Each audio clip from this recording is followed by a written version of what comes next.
Thank you, Mr. Speaker, and members of the Assembly. And we just had an opportunity to send this to a conference committee, and unfortunately we rejected it. I was certainly hoping that we could take a look at this, because if many in this body think that there is a problem that needs to be addressed, and that if you believe that House Concurrent Resolution 3047 is that vehicle, we have an obligation to make sure that that constitutional amendment that voters will be voting on in the next general election is in its best form.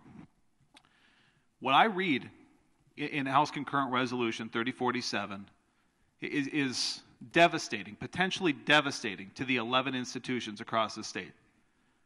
We're going to learn quite quickly the word accreditation.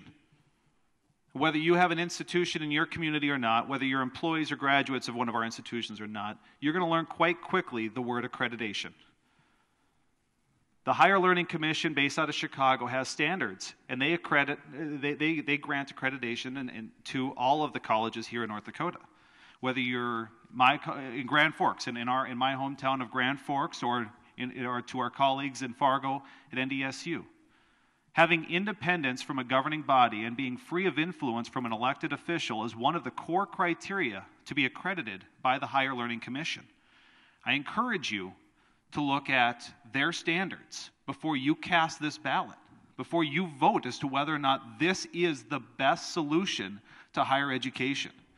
Because if this passes today, and this passes by the voters, we are vetting this on behalf of the voters and saying that if you vote for this, you have nothing to worry about. Your 11 institutions that educate the children of this state, that's going to continue in its best form. And I'm not so confident that's the case.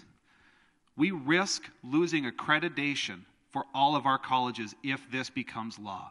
And quite frankly, Mr. Speaker, I am not ready to take that chance. If we have a problem, we have a responsibility to provide the best solution, the most vetted solution, before we give it to the people. And I don't believe we've done that due diligence.